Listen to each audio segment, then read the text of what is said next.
Hi guys, আসসালামু আলাইকুম।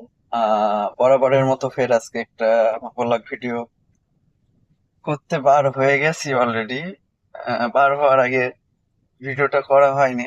বার হয়ে তবে মনে হলো যে একটা ভিডিও করার দরকার, মনে হয়েছে যে একটা করি, তাই আর কি ভিডিওটা চালু করলাম। কয়েকদিন আমার সঙ্গে যা চলছে, আহ শরীরের কন্ডিশনও খুব একটা ভালো না।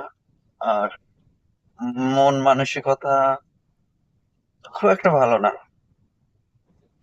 ঘরে থাকতে খুব একটা মন, মানে কি বলবো, একদম যেন কেমন একটা জায়গায় বাস করছি আমি। কিভাবে চলছে নিজেই বুঝতে পারতেছি না। ওই কারণে বার হয়ে গেছি দুপুরে রোদ্দুরে। দেখো, শুধু দুপুরে রোদ্দুরটা কেমন টাটকা রোদ্দুর। এই রোদ্দুরে আমি এখন একা একা বার হয়ে গেছি। ভালো লাগছে না, কি করবো বলি, একটু ঘুরি। আর কি করার, কিছু করতে ইচ্ছে করছে না, কিছু না। আসলে কেন আমার সঙ্গে এমনটা হচ্ছে আমি নিজেই বুঝতে পারতেছি না। ভিডিও বানাবো, ভিডিও বানানোর মানসিকতাটুকু আমার মধ্যে নেই। তারপরেও বলি সবাইকে একটু শেয়ার করার দরকার, তাই আর কি এই ভিডিওটা আজকে বানানোর চেষ্টা করছি। পুরো গাড়িতে একা, একদম কেউ নেই, দেখ, পুরো খালি, একা একা একদম। একা চলতে শিখছি, দেখি একা একা চলতে পারা যায় কিনা। তোমরা পাশে থাকলেই হবে, আর কারো দরকার লাগবে না। আমার সব চাওয়া পাওয়া তোমাদের নিয়েই, কিছু চাইছি না আর আপাতত।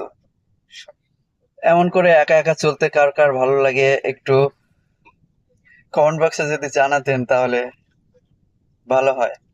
একটু জানতে পারতাম যে আমার একা এমন করে চলতে ভালো লাগে না সবাইয়ের ভালো লাগে, কি কার কার ভালো লাগে জানলে ভালো হতো। আর আমার ভিডিওটা কেমন হচ্ছে অবশ্যই কমেন্ট বক্সে জানাবে। আমার ভিডিওটা যদি ভালো লেগে থাকে অবশ্যই কমেন্ট বক্সে জানাবে। ভালো না লাগলেও সেটাও কমেন্ট বক্সে জানানোর চেষ্টা করবে। তাহলে আশা করি আমার ভিডিওটা বানাতে আরো উৎসাহ বাড়বে।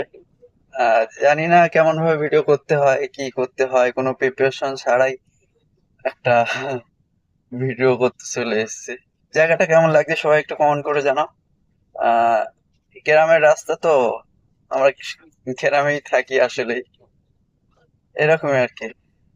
সুন্দর এই সবুজ প্রকৃতি, এদিকে ফিশারি, সবকিছু।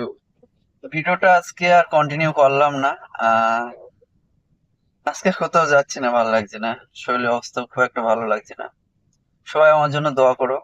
আর ভিডিওটা যদি ভালো লাগে